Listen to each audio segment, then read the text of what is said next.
Знакомьтесь, это Алехандро. Он только что вернулся из долгожданного отпуска и не может попасть в свою квартиру, потому что пока его не было, в нее заселились другие, незнакомые ему люди. И даже полиция не может их выселить. Вы спросите, как же так? Добро пожаловать в Барселону. Это жизнь других.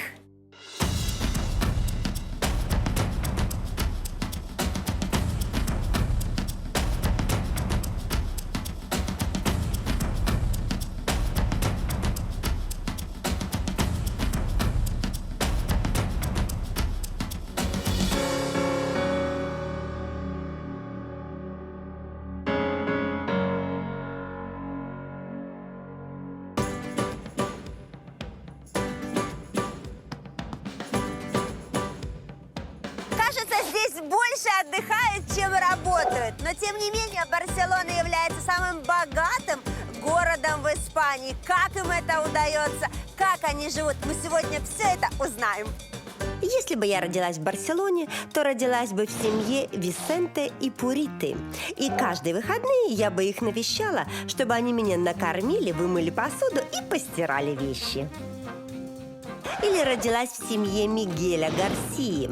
Я бы продолжала семейный бизнес, продавала 30 тысяч свиных ног в год и, может быть, даже выиграла бы в чемпионате по нарезке хамона разделочную доску за 700 евро. Или жила бы, как Рикардо и Рената. Снимала бы маленькую квартирку за 2000 евро, чтобы каждый день любоваться закатами над Саградой.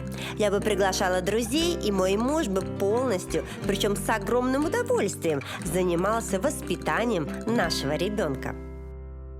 Хотя мне, конечно, хотелось бы родиться в королевской семье, ведь Испания – это монархия. И если бы я была наследницей престола, то, скорее всего, появилась на свет именно в Барселоне. Вы думаете, что я сошла с ума? Не-не-не, все нормально. Точно так же, как и я по этим коридорам когда-то бежала греческая принцесса, испанская принцесса и Шакира дважды. А все почему, вы спрашиваете? Они бежали рожать, потому что мы в роддоме, а убегали они от папарацци. Только посмотрите на эту больницу. Настоящий королевский дворец 17 века. Но это только снаружи. Внутри это современный классический госпиталь. Роды королев и знаменитостей ничем не отличаются от обычных, кроме одного – безопасности и приватности. Ну вот, именно в этой палате рожала Шакира, рожали принцессы. Вот такие вот удобные достаточно апартаменты, двухкомнатные, можно сказать, небольшая комната. И вот, в принципе, сама палата. Чтобы рожать в этой палате, не нужно быть на самом деле Шакирой. Ты можешь быть обыкновенной испанкой. Заплатил 500 евро за сутки и рожай, если у тебя, конечно, нет страховки, потому что если она у тебя есть, для тебя это все бесплатно, моя дорогая. Но это же красота, согласитесь.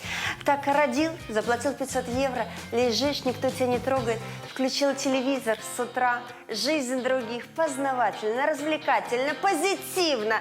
Ребенок рядом. Ну, ребят, ну вот честно, в таких условиях можно рожать и рожать, рожать и рожать. Это же прекрасно, а?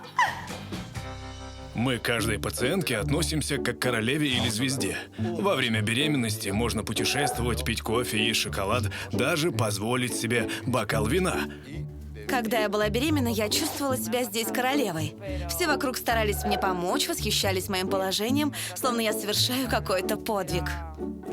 Действительно, испанцы боготворят матерей. Так как женщины не хотят терять свою свободу и рожать, государство пытается всячески их вдохновлять. Например, недавно социальные выплаты за каждого ребенка подняли до 1000 евро. Но это мало что изменило. Средний возраст моих пациенток – 36-37 лет. И с каждым годом испанки все позже и позже задумываются о первом ребенке. Испанки боятся потерять свою карьеру, независимость и беззаботную жизнь. Чтобы этого не случилось, государство разрешает отдавать ребенка в садик с 4 месяцев.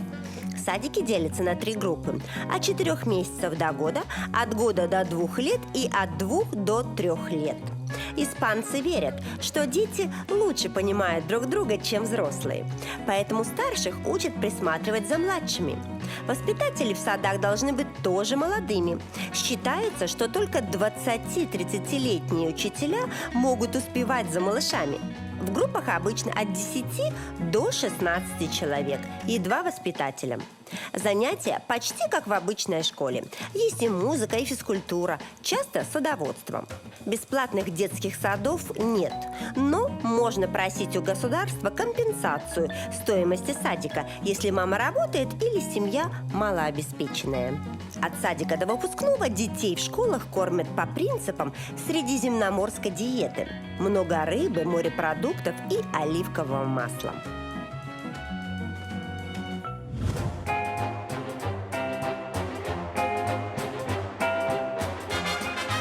В Испании дети идут в школу с 6 лет. В одну из таких школ я и пришла. Школа Монсеррат, школа для мальчиков. Мне вообще сложно поверить, на самом деле, что эта школа существует с 13 века. Вы представляете, с 13-го. Я очень хочу узнать вообще, как они учатся, что они изучают. Вообще, каково это учиться вот в такой красоте. Ну, не понимаю я, мне аж прямо вот так вот все. Идем посмотрим. Эта школа находится при одном из самых древних монастырей Европы. Интересно, отличается ли их учеба от обычной? Ну, внутри школа как школа. Даже никогда не подумаешь, что она существует с 13 века. Тут обыкновенные классы, видите? Такие небольшие вот вещи детей, всякие стенды, сделанные своими руками явно. Очень, конечно, интересно. Очень. Давай посмотрим, какие там тут классы. Мне интересно. О, как раз, зайдем. Вот это обыкновенный класс в школе. Здесь учатся дети 9-10 лет. Видите, тут обязательный нотный стан, потому что музыка в этой школе обязательно. Доска обыкновенная. В классе учатся где-то около 10 человек. Сейчас они как раз все пошли переодеваться, чтобы выступать в базилике. Но поэтому я могу спокойно посмотреть класс. Тут обязательно фортепиано, конечно, в классе. А посмотри, какой шикарный вид. Боже мой, потрясающе просто. Хотя каждый год на прослушивание в школу приезжают тысячи детей из Каталонии, Валенсии и Балеарских островов, количество всех учеников в школе не больше 50. Мальчики учатся с 9 до 14 лет.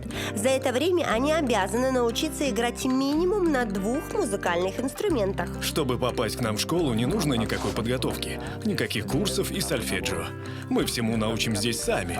Мы ищем природный талант, чистые голоса, хороший слух и чувство ритма. Вероисповедание для нас также не важно. Но дети и их семья должны уважать наш монастырь и его традиции.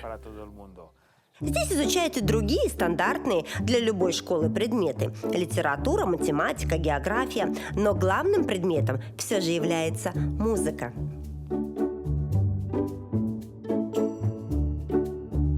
В школе Монсеррат необыкновенный урок музыки. Они спускаются сюда, переодеваются и идут в базилику для того, чтобы петь. Вот так вот. Класс! Идем посмотрим.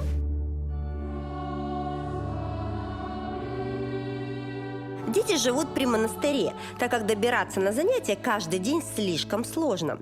Только в субботу они могут разъехаться по домам, но обязаны в воскресенье вернуться на свое выступление. Обучение в школе стоит так же, как и в любой другой в Каталонии – около 300 евро в месяц. Но Эскаланию очень любят в Испании, и у хора много спонсоров. Церковь и благотворители платят 80% за обучение, а иногда, если ребенок из бедной семьи, покрывают абсолютно все его расходы. Мальчики живут такой же жизнью, как и их сверстники. Любят футболистов, поп-звезд и фильмы о Гарри Поттере. Просто иногда специально к ним на концерт приезжает Папа Римский. Судьбы наших учеников складываются по-разному. Конечно, не все выбирают музыкальную карьеру, но всем профессионалам известно. Если это выпускник нашей Эскалании, он идеальный музыкант, певец, композитор. Двери абсолютно любого музыкального университета целого мира перед ним открыты. Еще более строгий отбор и гораздо менее определенное будущее ждет детей, которые мечтают стать футболистами. То есть почти 100% детей в Барселоне. Если бы я родилась в Барселоне, то, наверное, скорее всего, я любила бы футбол, как и все испанцы. Футбольный клуб Барселона – один из лучших в мире. Мне очень интересно, как у них проходят тренировки, как они занимаются, как им удается постоянно быть в форме. Ну и немножко интересно, сколько они зарабатывают. Идем же все и узнаем. Выпускниками барселонской футбольной школы в свое время стали Хави, Педро, Карлос Пуйоль и, конечно же, самый высокооплачиваемый футболист в мире Лионель Месси. Сейчас сын уборщицы из Аргентины зарабатывает 140 тысяч евро в день. Конечно же, чуть больше половины футболист должен раздать на налоги, ведь в Испании чем больше зарабатываешь, тем больше платишь налогов. Но все равно 65 тысяч в день – это неплохо, согласитесь. Отбор на учебу проводится в среднем из 100 человек на место. И сейчас у нас обучается 45 тысяч детей. На каждом курсе с каждым годом отбор еще больше ужесточается. К профессиональной карьере в самом футбольном клубе «Барселона» проходит всего лишь человек 10. В отличие от хора, обучение в Академии футбола – удовольствие дорогое. А спонсоры ждут, когда вы начнете получать золотые бутсы, для того, чтобы вас поддержать. Занятия длятся 75 минут, 3 раза в неделю. Также проводятся товарищеские матчи и лагеря. Учебный год длится 9 месяцев. Программы и цены в разных странах также абсолютно разные. Но минимум это 1000 евро за год. И только самые избранные, те, которые прошли все годы обучения и были приглашены в основную академию, в саму Барселону, обучаются и проживают бесплатно, и даже получают стипендии. У нас есть четкие критерии отбора будущих футболистов. Наша особенность в том, что мы можем отказаться от очень перспективного парня, если он эгоист и выскочка. Барселона – это команда. Наши принципы – уважение, стойкость, целеустремленность, командный дух и, самое главное, скромность.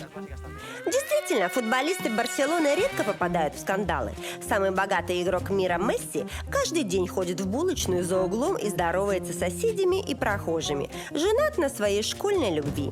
Его сын и племянник также учатся в Академии футбола вместе с детьми Шакиры и Пике. У них нет никаких привилегий. К ним нет особого внимания. Единственный плюс быть сыном футболиста здесь то, что папа может подвезти тебя домой, потому что ваши тренировки заканчиваются приблизительно в то же время. Пау, объясни мне, в чем секрет? Почему команда Барселоны лучшая в мире? Ну как это так? У нас много секретов. Сразу все не расскажу. Главное – это наш стиль и вера футболистов. Я думаю, что все верят в своих футболистов, но не все становятся первыми. Лукавишь. Понимаешь, вот есть талантливый парень, футболист. И есть клуб «Барселона», один из лучших в мире. Наша задача – соединить это в одно целое. Техника, терминология, бесконечные упражнения. Словно ноты. Мы учим правильно нажимать на клавиши. Учим слушать и слышать. В результате получаем волшебную музыку, нашу игру. Мы так много посвящаем им времени, чтобы вырастить не только достойных футболистов, но и воспитанных, благородных людей. То есть ты хочешь сказать, что если все другие команды мира перестанут ругаться, материться, быть агрессивными, они станут такими же сильными, как и вы? Нет, потому что они не в Барселоне. Я занимаюсь футболом с 3 лет. Хочу быть как Месси. А я хочу быть баскетболистом. Обожаю эту игру. Если не получится, тогда стану бухгалтером. Буду заниматься деньгами и налогами, но в какой-то крутой фирме. В старшую школу в Барселоне дети идут с 16 лет. Выбирая себе будущую профессию, они определяются, по какому направлению будут учиться в старшей школе. Поэтому как это все происходит, чему они учатся, идем сейчас все узнаем. Занятия начинаются в 8:15, но я всегда опаздываю. Раньше 8:20 не появляюсь. В Испании всегда все опаздывают. Здесь идут 2 часа занятия, потом 30 минут отдыха, потом еще 3 часа занятий и второй перерыв. Гуляют и обедают. Такая сиеста. Еще 2 часа классов отмучились и все, свободны. Поступить в высшую школу очень сложно, и для этого нужно обязательно знать каталонский. Ученики выбирают одно из 3 направлений – научное, гуманитарное и искусство. Я бы точно выбрала последнее. Самое главное, что когда дети идут по этому направлению, у них в старшей школе уже нет ни физики, ни математики, ни химии. Это правда? Да, это правда. Вместо этого мы учим историю искусства, другие углубляются в изобразительное искусство, кто-то в графический дизайн. Но у тебя есть возможность выбрать математику или физику, но мы отказались от такого удовольствия. По большому счету, всю высшую школу мы готовимся к главному – вступительным экзаменам университета, который мы выбрали. Да уж, артподготовка здесь серьезная. Школьники изучают такие предметы, о существовании которых в их возрасте я даже и не догадывалась. Вот здесь я вижу и в коридоре там сцен с рисунками Стэнли Кубрика по фильму. Вы смотрите такие фильмы или вы просто рисуете какие-то известные афиши из его фильмов? Это часть нашей учебной программы – смотреть фильмы. В этом семестре мы изучали Кубрика, его «Заводной апельсин» и «Сияние». Потом мы должны были подготовить курсовые работы в нашей технике и нашем стиле, посвященные ему. Из этих работ сделали выставку, которую вы увидели, когда шли к нам. Ну вот знаете, почему я очень удивилась? Потому что я Кубрика учила уже только в университете, на факультете режиссуры. В школе нам не показывали этого режиссера, поэтому мне очень удивительно, это очень здорово. У нас есть уроки, которые удивляют людей из других стран. Например, урок эмоционального воспитания. Наша нация очень эмоциональная, мы рождаемся уже очень возбужденными и болтливыми. Поэтому в школе должны научить детей, как себя контролировать, как разбираться в своих чувствах, как успокоиться. Такой урок есть у всех, от самых маленьких до старшей школы. Огромное внимание испанцы уделяют и спорту. Здесь ненавистная физра совсем другая. У нас 3 урока физкультуры в неделю. Один из них – плавание, так как у нас есть свой бассейн. Мы стараемся, чтобы дети любили эти занятия, чтобы им не было скучно. Мы считаем, что ребенок, который занимается спортом, питается по правилам средиземноморской диеты, будет лучше учиться, меньше болеть, а главное – вырастет спокойным и счастливым. Еще начиная со школы, испанцев учат искусству сиесты. Так как здесь очень жарко, ничего и никто не работает приблизительно с часа дня до 4 вечера. В это время родители могут забрать детей домой, или дети будут обедать, играть или спать в школе. Привычка спать днем сохраняется и у многих взрослых испанцев. Они едут домой, спят прямо в офисах или на городских пляжах. Более активные испанцы используют сиесту для занятий спортом или прогулок. Ну и, конечно же, 3 часа по местным меркам – минимальное количество времени, необходимое для обеда. Прекрасно, попробую и я. Испанцы мечтают стать докторами, космическими инженерами, дизайнерами и, конечно же, архитекторами. В таком городе, как Барселона, не любить потрясающие дома, здания и соборы просто невозможно. Здесь даже есть университет реставрации и сохранения архитектурных памятников. Занятия в университете реставрации начинаются в 9 утра. У меня в институте тоже, например, начинались в 9 утра. Я как вспоминаю, на эти пары бежишь, не выспался, опаздывать нельзя, поэтому... Ой, слушай, идем, я уже и тут опаздываю, ну, как всегда, знаешь. Хотя смотрю, что студенты совсем даже никуда и не спешат, сидят. Эти девушки – первокурсницы. Среди них будущие реставраторы и археологи. Интересно, что именно в этом университете почти все учащиеся девочки. Может быть, парням не хватает усидчивости и терпения для такой профессии. Ну да, это же не футбол. А тут 9 утра в принципе ничего не значит, потому что, видите, я пришла и никого нету, я единственная, потому что опоздание на 15 минут здесь вообще это не опоздание. Для творческих профессий это тем более. Я всегда это говорила. Вот, где мне нужно было учиться. Боже, какая красота, пока никого нет, можно все потрогать. Чипс.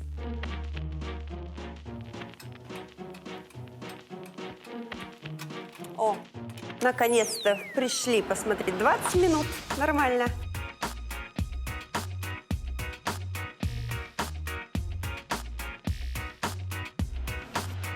А сложно было тебе поступить сюда, в университет? Я сдавала несколько экзаменов. Первый письменный – история искусства, сочинение на тему культуры и 2 практических экзамена – черно-белый рисунок и работа с цветом. Все? Или нет еще? Угу. У нас государственный университет, поэтому учеба здесь недорогая. Правительство Каталонии нас очень поддерживает. Наши выпускники всегда востребованы, сразу находят хорошую работу.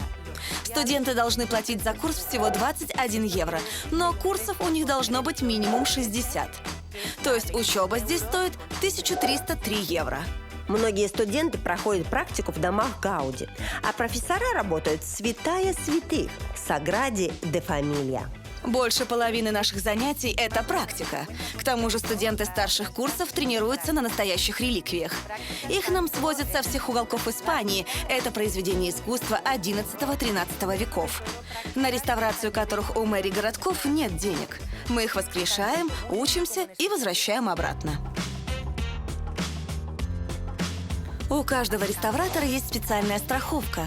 Стоит она в среднем около 300 евро и покрывает ущерб до 50 тысяч евро, если я сделаю ошибку и что-то сломается.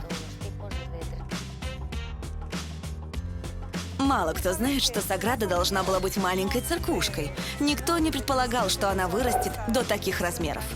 Вначале ею занимался другой архитектор, но когда за проект взялся Гауди, на храм начали жертвовать огромные деньги. Было решено, что Саграду будут строить и совершенствовать, пока не закончатся пожертвования, а их с каждым годом только больше и больше. Все хотят поучаствовать в создании такого шедевра. Я думаю, все уже слышали, что официально работы в храме закончатся в 2026 году. Но я вам скажу честно, это просто дата. Это значит, что внешние работы будут закончены, а над деталями мы будем работать бесконечно. Я думаю, что работа над Саградой не закончится никогда.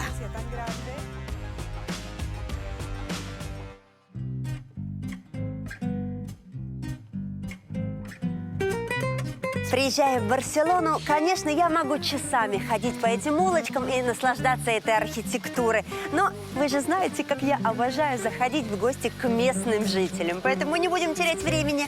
Идем.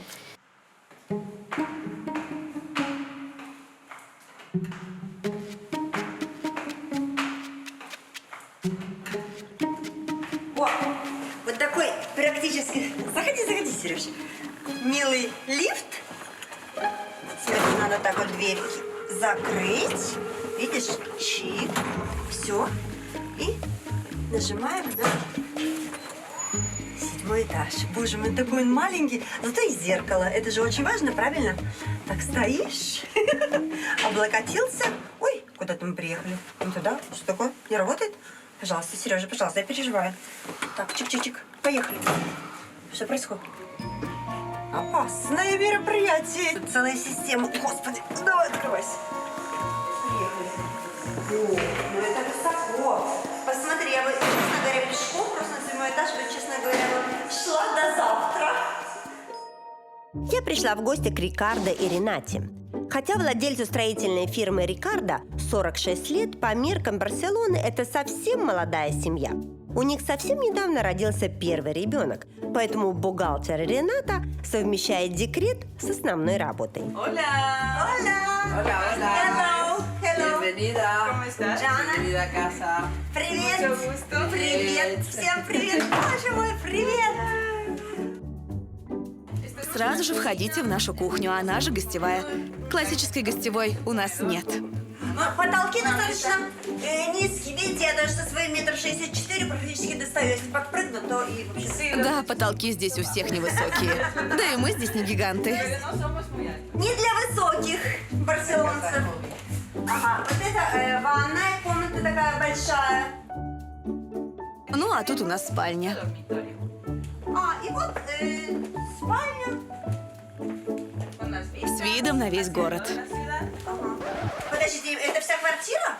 Да, это все. Кухню мы прошли, и вот как бы одна спальня. А где ребенок спит? Он спит в кровати вместе с нами. Вы вместе спите с ребенком, да? Вот это по-барселонски, понимаете? А сколько метров ваша квартира? 50 метров квадратных. Нам очень нравится здесь жить, любоваться этим видом. И больше места нам просто не нужно. Главное, что у нас есть терраса.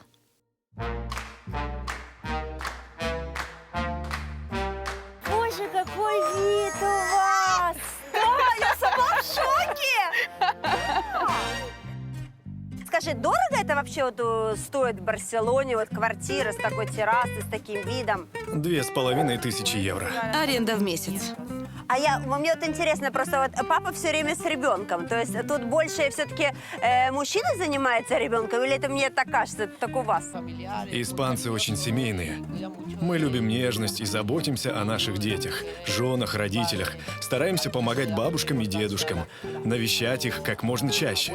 Семья – это самое важное. Здорово. Слушай, ну вообще испанцы на самом деле считаются такими мачо, такими горячими мужчинами. А тут я прихожу, а они такие семейные, оказывается.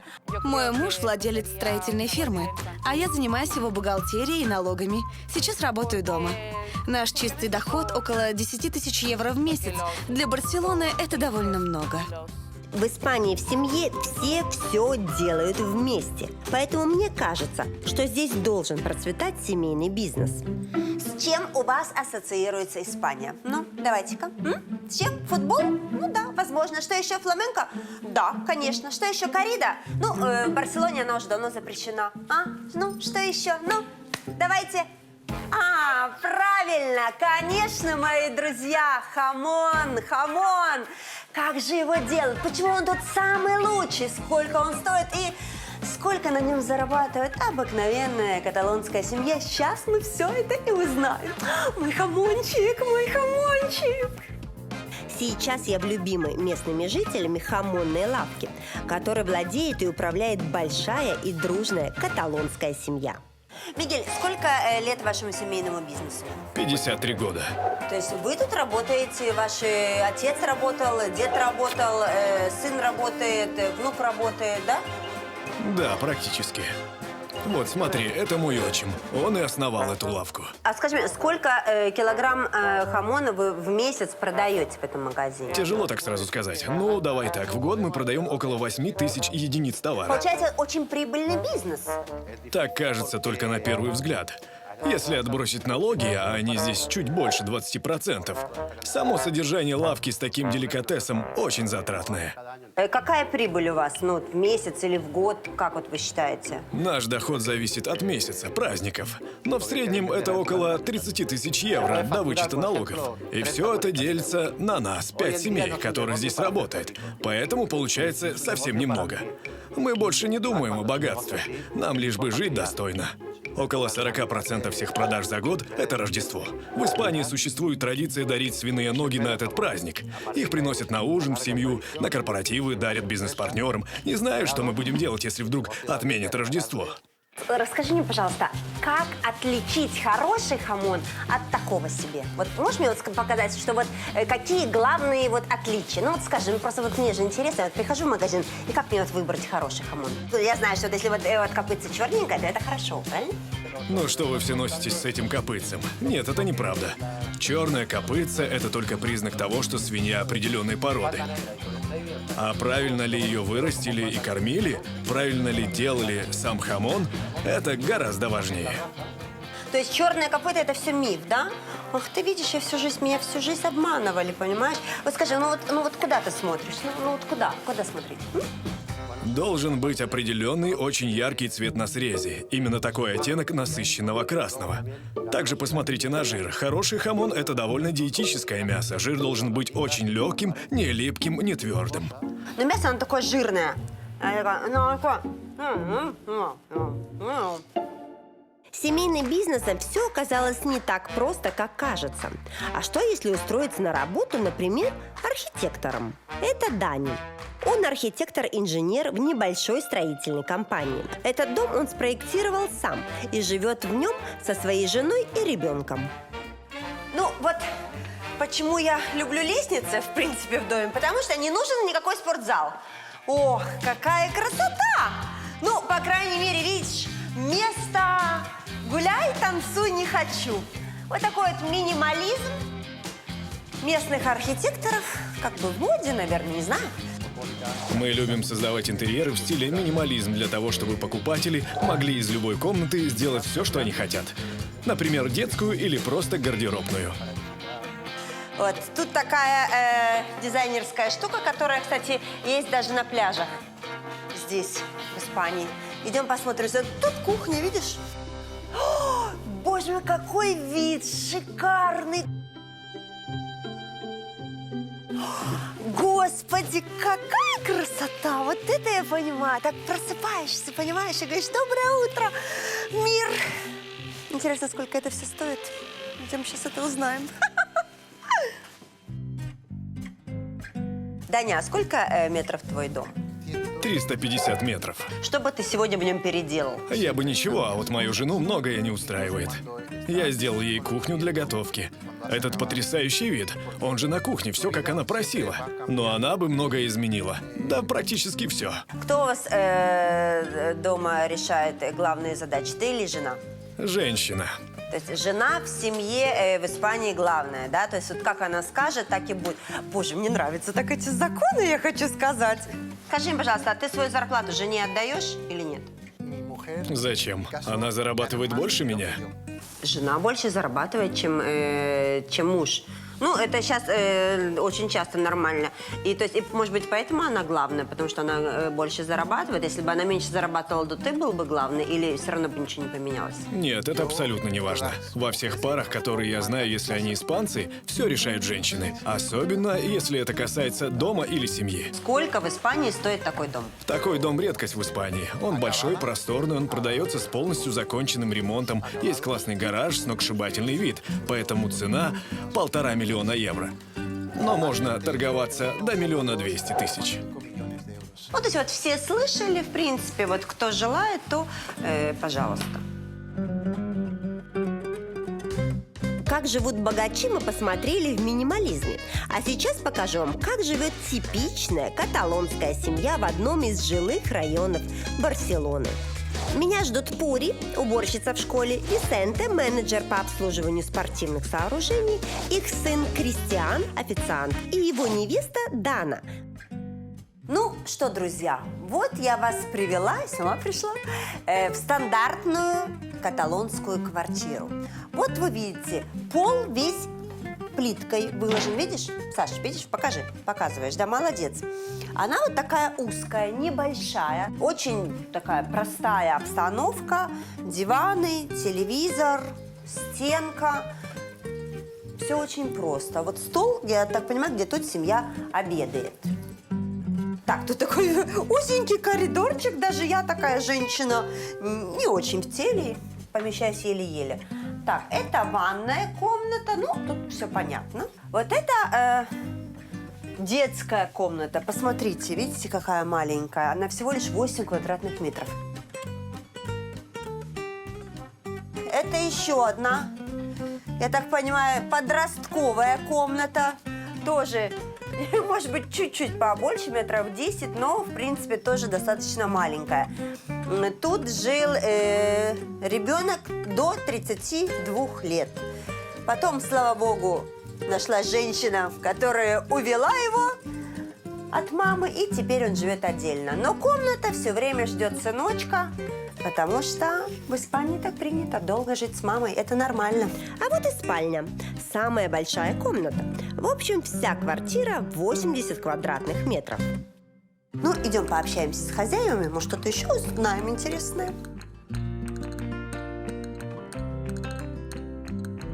Вы давно живете в этом доме? 36 лет.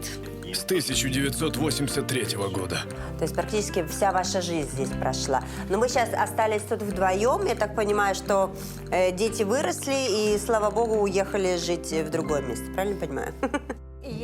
Один жил с нами до 18, а второй дольше, до 27. Нет. Ну ладно, до 28. Ты был здесь до 30 с лишним, просто гулял по ночам. До 33 ты точно здесь был. Нет. Да хватит, это не важно. Короче, они забыли, до скольки лет ребенок жил с ними, понимаете? Да нет же, в 28 я уехал. Итак, сошлись на том, что ребенок покинул гнездо в 31 год. Вообще тут принято в Барселоне, чтобы дети долго жили с родителями? Или, то есть, чем раньше, тем лучше? Была бы моя воля, мои дети жили бы со мной всю жизнь. Понимаешь, я горжусь своими детьми, что они построили свою жизнь, что они работают, заводят семью. Но я очень за них переживаю. Беспокоюсь теперь и об их женах и детях. Это же моя кровь, частички моего сердца. Но я так понимаю, что дети к вам часто приходят, и поэтому вам не приходится скучать практически, да? Скажите, мне интересно, сколько стоят ваши коммунальные услуги вот за такой дом в месяц? Вода около 50 евро. Электричество зимой 160 евро. В другие месяцы около 100. И газ 60 евро. А скажите, а сколько денег вот у вас уходит, я не знаю, в месяц или в неделю, например, на продукты? Если я жду сыновей, тогда 100-150 евро за один раз в супермаркете. А для нас двоих евро 60. Этого хватает на неделю. Вот тут в Барселоне, когда сын находит себе невесту, хочет жениться, вот как воспринимаете вы вот невестку, новую девушку, которая приходит в вашу семью в штыки? Вы ее проверяете, будете отговаривать сына, что подумай, лучше живи с нами, или все-таки отдадите в хорошие руки с радостью? Это мне нравится, это не нравится. Да, именно так. Мама ревнует, это же новые женщины в семье. А вот мне все они нравятся. Сразу становятся моими новыми дочерями. У меня было 2 сына, теперь у меня еще 2 дочери. Они такие ложечки, которые мои сыновья выбрали, чтобы есть, поглощать свою жизнь. Я их с детства учил. Вы должны выбрать такую ложечку, которая будет кормить вас всю жизнь. Да, бывает, что она измажется или надоест, но нельзя ее выбрасывать. Помыли, вытерли, и все хорошо опять. Так, про семейную жизнь все узнали. А интересно, безопасно ли жить в Барселоне? Вас грабили когда-нибудь? Да, я ехала в метро. Просто села на сиденье, когда встала, не смогла найти свой кошелек. Я уверена, что его украли 2 девушки. Очень профессионально, незаметно. Причем девушки были молодыми, ухоженными, испанками, не иностранками. Я еще слышала, что в Барселоне очень небезопасно. Есть такое вообще понятие, что если вас не будет дома, то к вам могут домой прийти и поселиться какие-то люди, вы потом их не можете из дома выгнать. Это правда? Это чистая правда. Недавно жертвой стали наши соседи. У соседей, да? И что, к ним зашли люди, и они не смогли их выгнать? Их никто не может выгнать, если они в доме больше 2 суток. И хозяева, и полиция бессильны. Когда-то был принят закон, чтобы банки не выгоняли молодые семьи с детьми, которые не оплатили ипотеку. Теперь воры этим пользуются. Но я бы просто выбросил их с балкона вниз. Вот и лично я. Окупасы – это испанский феномен. Люди, которые благодаря дыре в законе вычисляют и заселяются в квартиры, где несколько дней или недель нет хозяина. Они меняют замки, переезжают и спокойно живут до появления законного владельца. Хотя и после его появления тоже. Мой лучший друг как-то уехал на неделю в Лондон. Когда он вернулся, с ужасом обнаружил в своей квартире чужие вещи. Люди просто заселились, обосновались и спокойно ушли на работу. Ему повезло, что они не успели поменять замки, и их выселили вместе с полицией. По законам Испании взламывать двери даже в свою собственную квартиру, если там находится другой человек, нельзя без его согласия. Вы должны либо вести с окупасами переговоры и пробовать выкупить свою же квартиру обратно, либо подавать в суд. У меня просто не укладывается в голове, как это возможно. Я прихожу домой, а там живут чужие люди, и я ничего не могу с этим сделать. Интересно, если я засижусь в гостях, меня тоже не смогут выгнать? Как вы думаете, какой город по карманному воровству на 1-м месте в Европе? Правильно, это Барселона. И опасность на самом деле вас подстерегает не только в таких темных, безлюдных улочках, но и в людных туристических местах тоже очень опасно. И это проблема не только туристов, но и местных жителей. В Барселоне так много воруют, что полиция просто не успевает. Принцип их работы – не распыляться по мелочам, а накрывать целые группировки масштабными рейдами. Если вас ограбили, все равно пишите заявление. Часто вещи находятся через полгода, год, как раз во время спланированных многочисленных арестов. Но в остальном Барселона абсолютно безопасный город. Главное, следите за своими карманами. В Барселоне 180 праздников и 45 дней заслуженного отпуска в году. Каждый день сиеста, каждый вечер фиеста, плюс 2 выходных в неделю обязательных. Но в 65 лет это все заканчивается и начинается долгожданный заслуженный отдых. Буквально на каждом шагу в Барселоне есть странные прямоугольные поля с песком. Там целые дни и вечера проводят веселые компании дедушек и бабушек. Они играют в любимую игру пенсионеров Южной Европы – бочу или питангу. Я каждый день прихожу сюда играть в бочу уже 15 лет. Раньше я играл со своей любимой. Сейчас она уже не может, для нее это слишком тяжело. Но она моя главная болельщица. Сейчас научу тебя играть. Так. Рисуешь круг, Так, рисуем круг. Как в детстве. затем берешь такой мячик. Так. Вот, бросаешь его на 8-10 Бросаем метров. мячик. Ага. Больше 10 метров уже не считается. И я должна его выбить. Господи, как я не люблю эти все... По чуть-чуть надо, сказали. Возьми мяч вот так. О, сейчас как раз в оператора я и попаду. Давно не разбивала камеры я. Пип. А вот это было очень хорошо, Нормально? очень. Ну вот, видишь?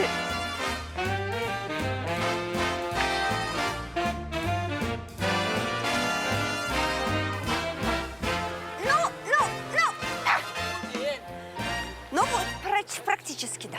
Такие бодрые эти спортсмены, я уже устала.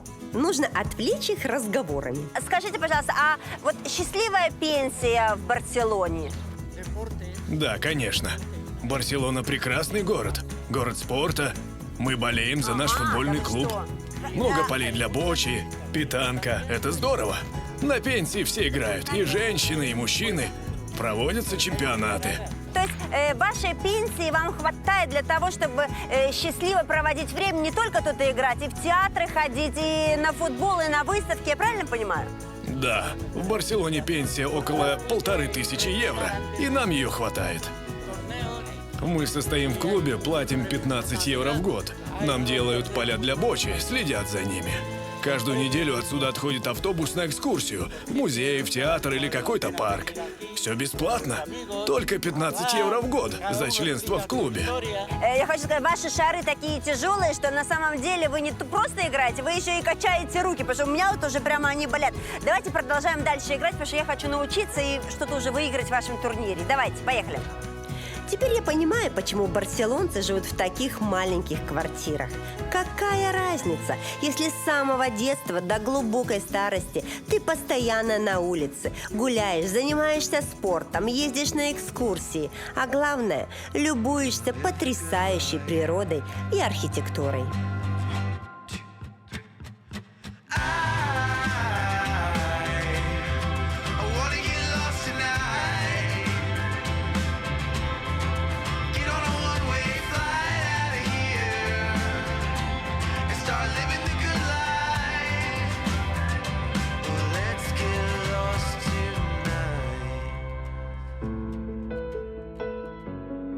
На самом деле не все так хорошо и просто в Барселоне. И несмотря на ежедневную сиесту, жизнь их не сплошная фиеста.